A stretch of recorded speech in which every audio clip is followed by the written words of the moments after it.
A Jorge Eliezer Gaitán lo mataron de dos maneras. Primero lo mataron de manera simbólica, con lo que le quitaron la presidencia en el 46. Y también, o sea, el Partido Liberal se había dividido entre Gabriel Turbay y Jorge Eliezer Gaitán. Y todo el Partido Conservador se fue con el ingeniero Mariano Ospina Pérez. Entonces, esas caricaturas que ustedes han visto, en donde se burlan de Gaitán, liberales, lopistas y santistas tratándolo de fascista y conservadores tratándolo de socialista, así lo desprestigiaron. Ese era el humor negro de la época, esa era la manipulación mediática de la época, esa era la forma de mostrar que el presidente debía ser otro. Gaitán tenía enemigos en ambas oligarquías, conservador y liberal, pero Gaitán también tenía enemigos internacionales, porque él había denunciado en 1928 en el Congreso de la República la masacre de las bananeras, y ya los gringos lo tenían entre ojos. Por eso, en un informe desclasificado de la CIA de los años 60, el embajador de ese momento de Estados Unidos en Colombia decía en latín una frase: cuidado con Gaitán, el embajador Willey. Por eso hay una hipótesis muy fuerte de que a Gaitán lo mandó a matar la CIA, que Gaitán era un peligro para esta gente, y más porque estaba empezando la Guerra Fría entre Estados Unidos y la Unión Soviética. Porque quiero que despidamos la clase de hoy recordando la figura de Gaitán, porque en Colombia mucha gente del común confunde a Gaitán con Galán, y Galán no era un peligro para las élites internacionales, no era un peligro para todas las élites locales. Galán solamente era un peligro para los politiqueros que estaban asociados con el narcotráfico, es decir, sus mismos compañeros del Partido Liberal. ¿Quién es el verdadero asesino intelectual de Luis Carlos Galán? Alberto Santofimio. Es el que convence a Pablo Escobar de que lo mate. Y eso lo cuenta Virginia Vallejo, que es una modelo y actriz que fue amante de Pablo Escobar. Lo cuenta en su libro, y por eso tuvo que irse de Colombia, porque le iban a matar. Porque ella fue la que contó que Alberto Santofimio y que Álvaro Uribe Vélez también estuvo ahí implicado. Por eso les digo que Pablo Escobar terminó siendo un títere de los mafiosos del Partido Liberal, y el cartel de Cali monta a un liberal como Ernesto Samper Pizarro. El Partido Liberal, ese partido al que alguna vez perteneció Gaitán, estaba podrido, y Luis Carlos Galán lo sabía. Por eso lo sacaron del camino. Y también es muy curioso que César Gaviria haya sido el mayor beneficiado con la muerte de Luis Carlos Galán. No estoy diciendo que César Gaviria tuvo que ver con la muerte de Luis Carlos Galán, pero se benefició.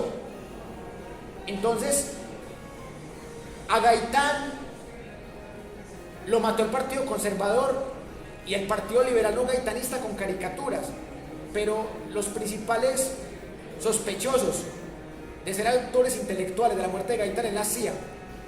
Luis Carlos Galán estaba a favor de la extradición y no era tildado de socialista. Entonces, Luis Carlos Galán no era un peligro ni para Estados Unidos ni para la CIA. Entonces, son dos mártires muy diferentes. Luis Carlos Galán es el mártir que el status quo no ve con malos ojos, salvo que sea un status quo narcoparamilitar. En cambio, Gaitán sí era un personaje mal visto por el status quo internacional. Y hay dos personajes que son ignorados por la historia oficial y que al principio de la clase hablamos de ellos y que hay que volverlos a recordar. el señor Carlos Pizarro León Gómez, el que era jefe del M-19, precandidato a la presidencia, y el señor que era el precandidato de la Unión Patriótica, Bernardo Jaramillo Ossa. Esos dos sí eran un peligro para las élites, no solamente para los narcotraficantes y los paramilitares, eran un peligro hasta para las élites de las guerrillas, porque algunos de las FARC también veían con malos ojos a estos que se habían vuelto políticos burgueses y que estaban llevando un mensaje izquierdista desde la paz, no desde las guerrillas. Y también hay hipótesis de que las FARC no querían mucho al señor Bernardo Jaramillo Ossa. A otro que asesinaron, que también fue candidato a la presidencia pero del 86, Jaime Pardo Leal, otro que también amenazaba el status quo. Entonces, de cierta manera, es muy simbólico que el presidente actual de Colombia sea un exguerrillero del M-19, porque cuando el señor Gustavo Petro se posesionó el 7 de agosto, la hija de Carlos Pizarro León Gómez, que es María Pizarro, ella le entrega algo simbólico a Petro, como diciéndole: mi padre quería hacer lo que tú hiciste, o sea, mi padre quería ser presidente después de haber sido guerrillero, pero a mi padre lo mataron, a ti no, entonces, o sea, yo te entrego el legado de mi padre. Entonces, por eso, cuando yo estuve en Bogotá, en esa posesión de Petro, yo pude entender el mensaje simbólico que María José Pizarro le entregaba a Gustavo Petro. Y es porque en Colombia se ha creado una retórica de buenos y de malos. Entonces, los del ejército son buenos, las guerrillas son malos. Hasta ahí normal, listo. Los del ejército son los legales. Pero si ustedes se ponen a mirar, los reclutados de guerrillas, de ejército, de policía, de paramilitares, de narcotraficantes, de bandas criminales, son el pueblo mismo. O sea, el guerrillero raso es tan pueblo como el paramilitar, el narcotraficante raso. Esos tipos armados son victimarios, son víctimas de un mismo sistema. ¿Y saben cuál es el problema? Que los hijos de Uribe, los hijos de Santos, los hijos de Duque, ni siquiera los hijos de Petro, tienen que morir por la patria ya. Petro sí pudo ser asesinado por una causa política, así como fue asesinado Carlos Pizarro León Gómez, pero los que van a la guerra son los hijos de los pobres. Al menos el dictador de la Unión Soviética, Joseph Stalin, mandaba a su hijo. Él decía: mi hijo también tiene que ir a la guerra, porque no puedo montarlo en un pedestal oligárquico. O sea, mi hijo tiene que ir a la guerra también contra los nazis. Y el hijo de Stalin fue a la guerra. Y los nazis lo capturaron. Entonces, cuando los nazis capturaron al hijo de Stalin, se pusieron muy felices, como: pucha, vamos a recuperar generales. Entonces los nazis le pidieron un canje a Stalin por su hijo. ¿Y sabe qué dijo Stalin? Lo siento, el general nazi que tengo aquí vale más que mi hijo, entonces no acepto el cambio. Stalin sacrificó la vida de su hijo. O sea, Stalin era un asesino por millones, era un genocida, pero Stalin mandó a su hijo a la guerra. Pero Uribe era feliz haciendo la guerra con hijos ajenos.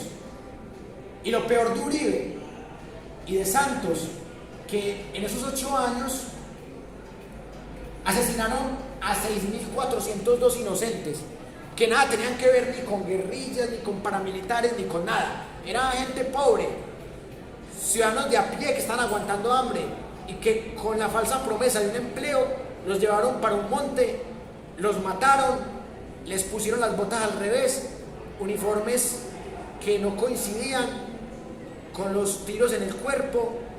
Entonces los mataban, les metían tiros y después los vestían. Entonces era muy fácil comprobar los falsos positivos. Entonces, mientras que en el peor año de César Gaviria, hubo 111 falsos positivos. En los años de Uribe hubo un promedio de 800 falsos positivos por año, 800. O sea, se pasó del peor año que había sido de César Gaviria de 111 a 800. Y dicen que eso no fue culpa de Uribe ni de Santos, ni de los generales, no, que fueron unas manzanitas podridas las que dañaron todo. Entonces, hay que replantearse muchas cosas, hay que pensar en cómo no caer en esa retórica de los buenos y de los malos. Y por eso hoy les he traído varias fuentes para que ustedes saquen sus conclusiones. Y lo último que quiero decirles, ya para que nos despidamos, la historia de Colombia hay que seguirla escribiendo todos los días, porque todos los días vamos a encontrar cosas nuevas, testimonios borrados, víctimas que no han podido hablar. Y por eso lo que está haciendo la JEP, lo que está haciendo el Centro Nacional de Memoria Histórica, es recopilar testimonios de esas víctimas que no han sido escuchadas. Y mucho ojo, que el señor Salvatore Mancuso va a hablar y vamos a conocer una versión de qué tan influyente fue la parapolítica en esa época, los falsos positivos. Y en estos 3 años y medio vamos a tener la oportunidad de escuchar muchas víctimas y van a ser reparadas muchas víctimas con dineros de los mismos narcotraficantes, paramilitares y guerrilleros. Ya fueron reparadas 9.000 víctimas de paramilitares en Barranca, como les dije ahora, pero siguen víctimas en todo el país. Y no solamente víctimas de guerrillas y de paramilitares y de narcos, también víctimas del mismo gobierno de turno y sus fuerzas militares. Entonces, yo sí siento que llegamos al momento de frenar la debacle, llegamos al momento de recuperar lo poquito que quede de democracia, llegamos al momento de repensar la historia y de recuperar el legado de una víctima que extrañamente no es mencionada en el capítulo 8 de la temporada 3 de la serie Matarife, que es Héctor Abad Gómez, médico, defensor de derechos humanos, docente de la UDEA, asesinado por los paramilitares por defender a la gente víctima de ellos. Cuando mataron a Héctor Abad Gómez, lo mataron en el velorio de otro que también defendía los derechos humanos. Y en el bolsillo de Héctor Abad Gómez había un poema que decía el olvido que seremos, y ese poema él iba a leer en el velorio del amigo que también había matado ese día a los paramilitares. Entonces no le dio tiempo de leerlo porque lo acribillaron, y al encontrar ese papel, el hijo de él, el escritor Héctor Abad Faciolín, se publica la novela dedicada a su padre, El olvido que seremos. Y para terminar la clase de hoy, quiero compartirles 3 párrafos de lo que dice Héctor Abad Gómez en su Tratado de Tolerancia, un libro que paradójicamente no sirvió porque lo mataron por intolerancia. O sea, a él lo mataron por las mismas razones que él exponía aquí, porque los paramilitares no toleraron que él defendiera a las víctimas. Y voy a leerles una parte que me parece conmovedora, que dice así: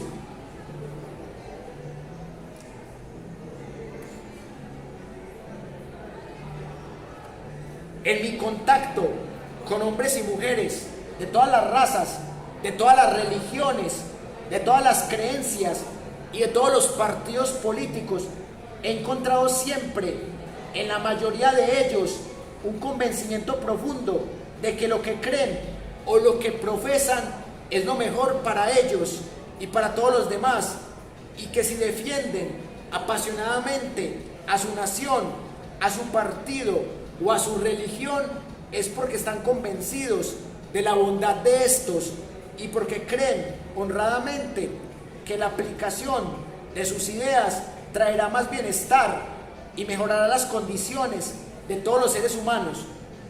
Algunos de estos están tan fanáticamente convencidos que creen que cualquiera con otra opinión o idea o cualquier divergencia con lo que ellos piensan pone en peligro a la humanidad misma, su felicidad o la felicidad de los demás. Para esos últimos no escribo. Sé que considerarán peligroso todo lo que no concuerde con su credo establecido. Escribo para los hombres y mujeres desprevenidos, con una mente abierta, para aquellos que no han tomado fanáticamente partido, para aquellos que en la jerga del momento hemos convenido en llamarnos comprometidos, para hombres y mujeres comunes como yo, que profesan lo que profesan y creen lo que creen, con un espíritu abierto, siempre dispuestos a admitir que pueden estar equivocados, siempre atentos a oír con respeto otras opiniones, a modificar sus ideas si se les presentan hechos o argumentos lógicos que los convenzan a compartir con otros el placer de cambiar de opinión, de adquirir perspectivas, de mirar los hechos de distintos ángulos que antes no han sido considerados, de poder admitir honestamente que estaban equivocados. Esto fue lo que dice Héctor Abad Gómez en su Tratado de Tolerancia, un libro póstumo, y yo quiero sacar las conclusiones de la clase de hoy de este libro, porque cada persona tiene derecho a tener su partido político, su religión o su ateísmo o su agnosticismo, lo que quiera. Tiene derecho a tener su equipo de fútbol, su gusto musical, su pareja o su dispareja. Pero a lo que no tiene derecho la persona es a imponer por la fuerza su partido político, su creencia religiosa, su gusto musical, su fijación por algo. Y eso es lo que llamamos tolerancia. Pero más que tolerancia, lo que requerimos es respeto. Respeto por la diversidad. Pero es muy difícil respetar. Es más fácil tolerar. Porque cuando yo tolero, le digo, ah no, vos estás equivocado pero te tolero. Vos sos asesino pero te tolero. Entonces, tolerar también implica tolerar a los intolerantes, lo cual sería una contradicción en los términos. Entonces, lo que yo he pensado es el respeto por las personas más que por sus ideas. Es decir, las ideas pueden ser refutables, las ideas pueden ser transformables, las ideas son como las palabras, se las lleva el viento. Entonces, yo puedo decirle al compañero, hey, no estoy de acuerdo con esa posición política tuya. O yo puedo decirle a la compañera, hey, no estoy de acuerdo con tu música. O puedo decirle al otro compañero, a la otra compañera, no estoy de acuerdo con tu posición en este tema de la marihuana.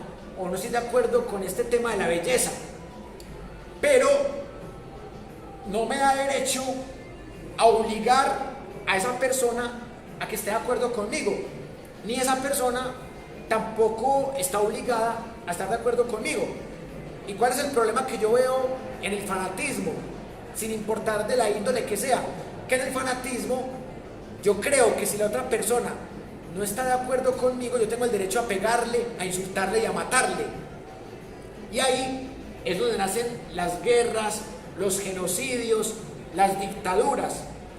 Por eso era muy peligroso cuando Uribe Vélez decía, los docentes son adoctrinadores y terroristas de civil. Los defensores de derechos humanos son voceros del terrorismo. Los estudiantes de universidad pública que me atacan son pequeños terroristas.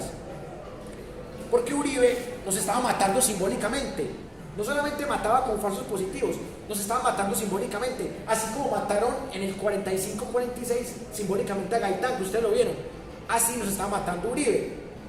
¿Qué le pido yo a Petro? Que no mate la oposición. O sea, porque si Petro empieza a decir, todos los uribistas son paramilitares, todos los uribistas son terroristas de civil, todos los uribistas estudiantes de derecha son pequeños terroristas. Si Petro empieza a decirle terroristas a los uribistas, se va a crear un odio que puede inducir a nuevos falsos positivos. ¿Qué le aplaudo yo a Petro? Que han protestado los uribistas, no han matado ni uno. Han protestado los anarquistas que no son uribistas contra Petro, no han matado ni uno. No le han sacado los ojos a los manifestantes, no han matado a personas como Dylan, no han matado a personas como Lucas Villa. Los uribistas han protestado ya 2 o 3 veces, no ha pasado nada. Han sido los uribistas los que han agredido a gente de Cofradía para el Cambio, y algunos seguidores de Petro también agredieron a miembros de medios tradicionales. O sea, ha habido agresión de seguidores, pero no el gobierno como tal. Entonces, si Petro garantiza separación de poderes, respeto a las marchas en su contra, y que la policía y el ejército no vuelvan a cometer falsos positivos, eso para mí sería lo más rescatable de Petro en esos términos de seguridad.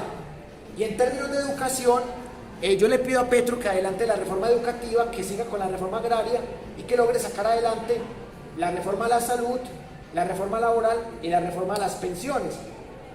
Pero el tema no solamente es del gobierno de Petro, el tema es cómo nos comportamos en redes sociales, porque es difícil en redes sociales tolerar ideas racistas, insultantes, neonazis, gordofóbicas, clasistas. Entonces, es una lección para todas las personas, porque yo sé que en algún momento nos hemos acalorado en una discusión, pero la paz empieza por la misma ciudadanía y en las redes sociales y en el ámbito cotidiano. Pero acá siempre seguiremos promoviendo el pensamiento crítico como una forma de construir una sociedad más democrática en lo político, más incluyente en lo social, más equitativa en lo económico y más sostenible en lo ambiental. Les agradezco mucho por haber compartido este rato conmigo. Nos vemos el viernes para que hablemos del tema del Club El Nogal y de la película que vamos a ver. Y espero que la pasen muy bien este fin de semana y seguiremos en contacto. Hasta pronto.